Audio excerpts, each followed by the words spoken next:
Gas তেল ছাড়াও আরো একটা ভয়ঙ্কর বিষয় কিন্তু এর মধ্যে তৈরি হচ্ছে। দোকানে গিয়ে যে অ্যাপ ব্যবহার করে ডিজিটাল লেনদেন করি, সেই লেনদেনটা বন্ধ হয়ে যাবে।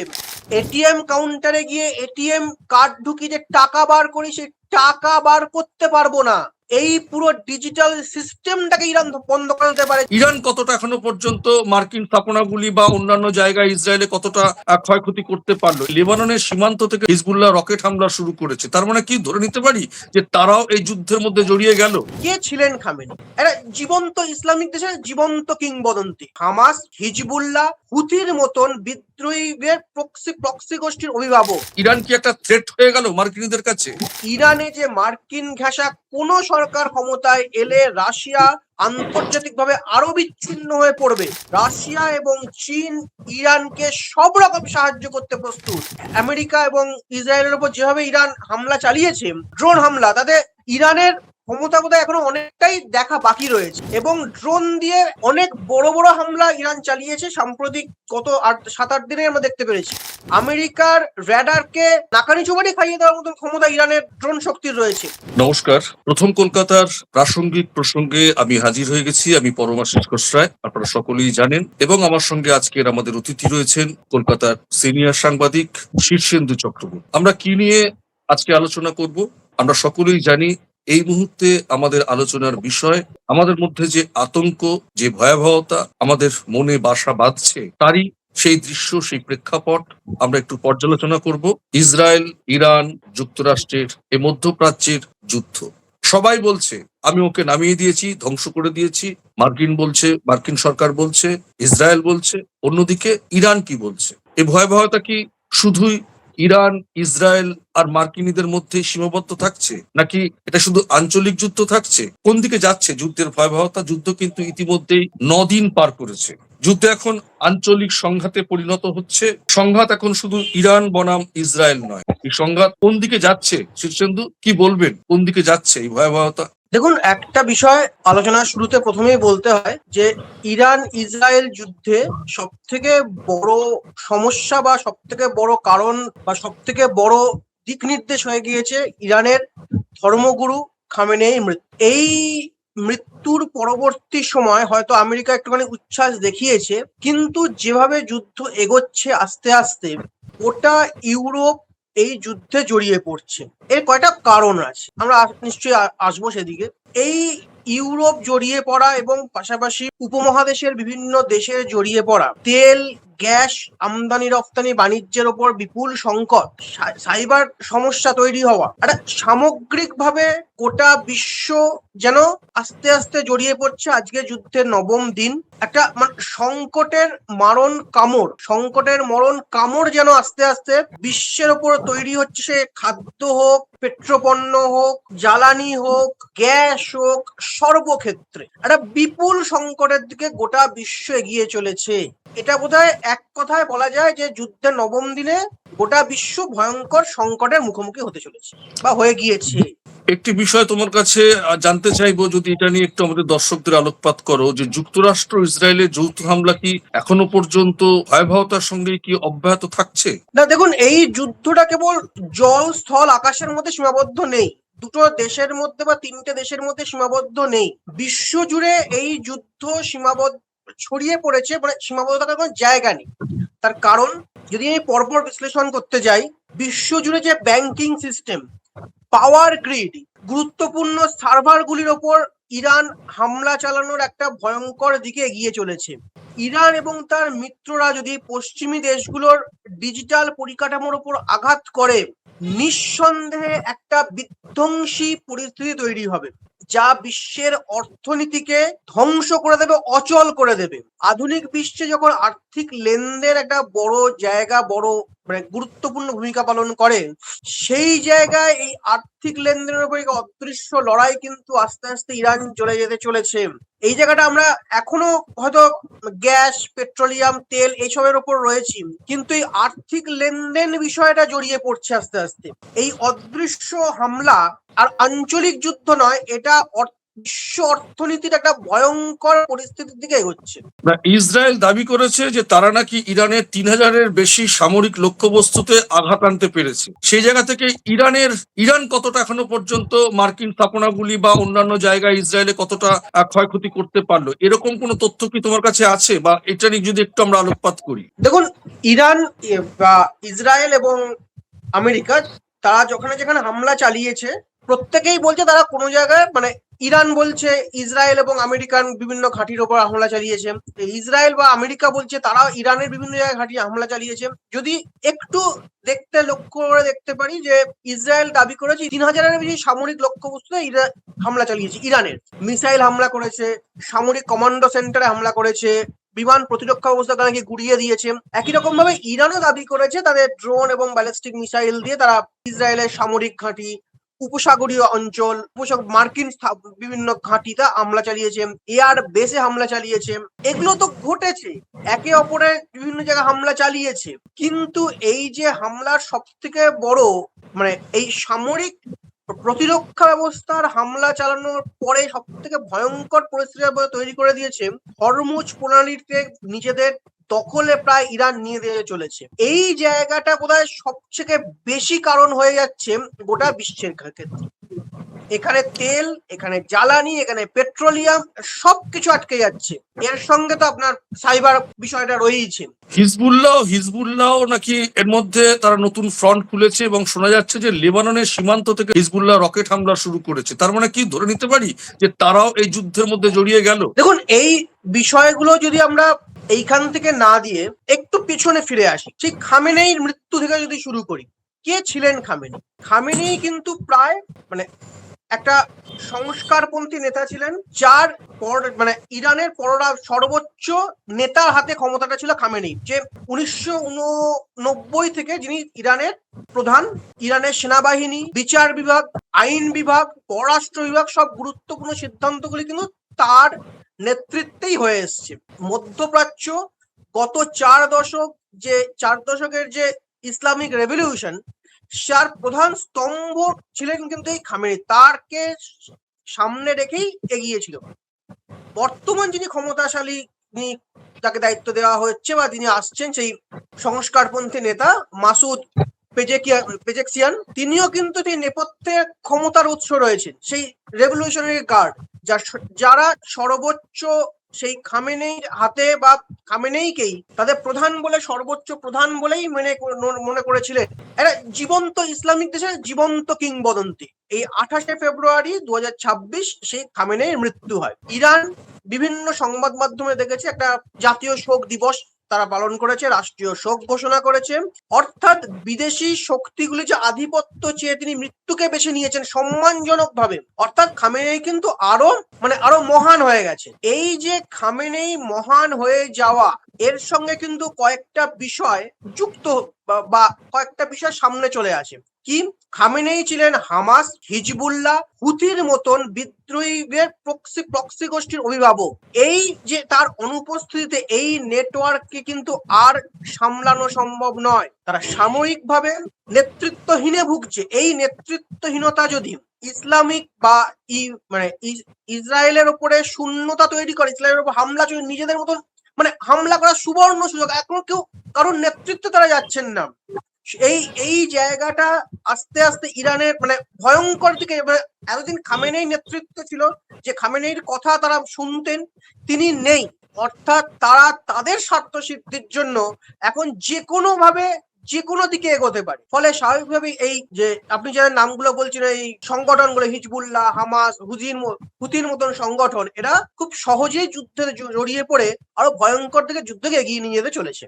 একটা কথা, এই যে নদিন অতিক্রান্ত যুদ্ধ, যে নদিন অতিক্রান্ত, সকলেই ভয়াবহতার মধ্যে রয়েছে, আশঙ্কা মানবিক সংকট। সে জায়গা থেকে দাঁড়িয়ে আমরা দেখতে পাচ্ছি যে ডোনাল্ড ট্রাম্প, যিনি গায়ের জোরে এই যুদ্ধ চালিয়ে যাচ্ছেন বা চালাচ্ছেন, উনি এক জায়গায় গিয়ে বলছেন যে ইরানের শক্তি প্রায় শেষ। উনি সম্প্রতি যে মন্তব্য, গতকালের মন্তব্য, ইরানের শক্তি প্রায় সব শেষ। আবার উনি বলছেন যে ইরানের যদি তারা এই যুদ্ধ না থামায়, তাহলে আরো সামরিক আঘাত আনা হবে। তাহলে উনি এই কথাটা কি করে বলছেন যে ইরানের শক্তি সব শেষ? আবার বলছেন যে ইসরায়েলকে আরো অস্ত্র দিয়ে সাহায্য করা হবে। এই বিষয়টা কি চোখে দেখছো তুমি? ইরান কি তার মানে কি মার্কিনীদের কাছে ইরান কি একটা থ্রেট হয়ে গেল মার্কিনীদের কাছে?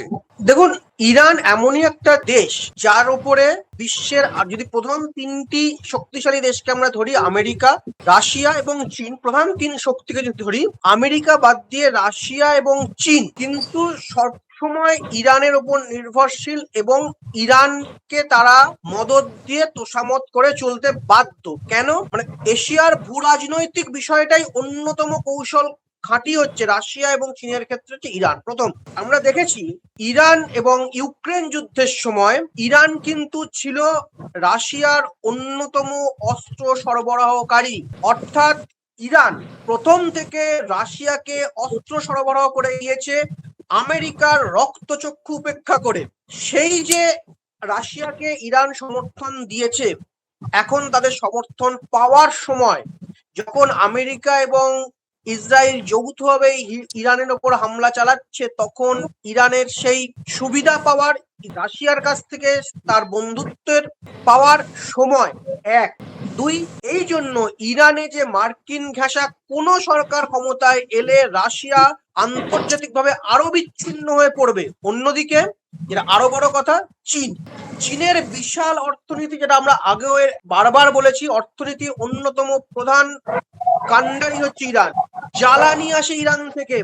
মধ্যপ্রাচ্যে মার্কিন অর্থনীতি যদি প্রতিষ্ঠিত হয়, মানে মধ্যপ্রাচ্য বা ইরানের ওপর যদি মার্কিন অর্থনীতি প্রতিষ্ঠিত হয়, তাহলে চীনের নিরাপত্তার ক্ষেত্রে, চীনের জ্বালানি নিরাপত্তার ক্ষেত্রে, চীনের অর্থনৈতিক নিরাপত্তার ক্ষেত্রে একটা ভয়ঙ্কর প্রতিবন্ধকতা তৈরি হবে, যা কখনোই বেজিং বা চীন মেনে নেবে না বা মানতে চাইবে না। ফলে রাশিয়া এবং চীন ইরানকে সব রকম সাহায্য করতে প্রস্তুত, সে প্রতিরক্ষা হোক, সে আকাশপথে হোক, সে সেনাপথে হোক, স্থলপথে হোক, সে সমুদ্র পথে হোক, সব রকম পথে। অর্থাৎ এই যুদ্ধে আমেরিকা যতই বাড়বাড়ন্ত হোক না কেন, যতই বলে থাকুক না কেন, তারা ইরানের বিভিন্ন জায়গায় হামলা চালিয়ে ইরানকে কোণঠাসা করেছে। আসল বিষয়টা হচ্ছে চীন এবং রাশিয়া তো এখনো যুদ্ধে হস্তক্ষেপই করেনি। সেনা, মিসাইল, অস্ত্র দিয়ে তারা এখনো সেভাবে তো সাহায্যই করেনি, যদি করে তখন। ফলে আমেরিকার এই দাবি হয়তো মানে ফাঁকা আওয়াজ ছাড়া আর কিছুই নয়। তাহলে আমেরিকার দাদাগিরি তার মানে বোঝা যাচ্ছে একটা বিতর্কিত। কেন ইরান তো বলছে যে তারা এই যুদ্ধ, তারা পিছিয়ে আসবে না, যুদ্ধ যদি চলে দীর্ঘস্থায়ী হলে তারা লড়াই চালিয়ে যাবে, এবং তারা একটা একথাও বলেছে যে তারা প্রতিবেশী দেশগুলোকে ওপর কোনো রকম হামলা করতে চায় না, কিন্তু কেউ যদি তাদের মাটি ব্যবহার করে সেখানেও ছেড়ে কথা বলবে না। তার মানে কি ইরান কিন্তু একেবারে সমস্বরে এই যুদ্ধে মানে আমেরিকার বিরুদ্ধে বা ইসরায়েলের বিরুদ্ধে পথে নেমে পড়েছে বলে মনে হয়? একদমই, মানে যেটা এতক্ষণ বলছিলাম, যে ইরান কিন্তু জানে তার পেছনে এই চীন, রাশিয়ার মতন দুটো বৃহৎ শক্তির দেশ রয়েছে।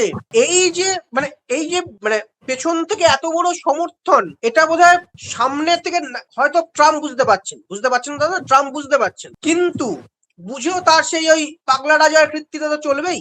ফলে ইরান কেন বলছে যে আমি কিছুই হয়নি আমার, তার কারণ রাশিয়া এবং চীনের এই ভয়ঙ্কর মদদ ইরানের সঙ্গে রয়েছে, এবং ইরানের নিজস্ব শক্তি এখনো হয়তো কিছুই দেখায়নি, যে চাইলে আরো অনেক কিছু করতে পারতো, যেটা আমরা দেখতে পেরেছি বিভিন্ন সময় ড্রোন দিয়ে আমেরিকা এবং ইসরায়েলের উপর যেভাবে ইরান হামলা চালিয়েছে, ড্রোন হামলা, তাতে ইরানের ক্ষমতা বোধহয় এখনো অনেকটাই দেখা বাকি রয়েছে। কারণ ইরান বোধহয় বিশ্বের প্রথম দেশ বা প্রধান দেশ যারা দৈনিক প্রায় 10 থেকে 12,000 ড্রোন তৈরি করতে পারে, এবং ড্রোন দিয়ে আমেরিকার যে কোনো বড় মিসাইল থেকে ড্রোন দিয়ে মানে অনেক বড় বড় হামলা ইরান চালিয়েছে। সাম্প্রতিক গত 7-8 দিনে আমরা দেখতে পেরেছি আমেরিকার র্যাডারকে নাকানি চোবানি খাইয়ে দেওয়ার মতন ক্ষমতা ইরানের ড্রোন শক্তির রয়েছে। অত্যাধুনিক ড্রোন, মানে আমরা আমেরিকা বা রাশিয়া বা চীন বা এখন ইসরায়েল যাদেরই বলুন না কেন, মানে মিসাইল দেখতে পাচ্ছি, কিন্তু ইরানের ড্রোনটা যে কত ভয়াবহ এই যুদ্ধে ইরান দেখিয়ে দিয়েছে।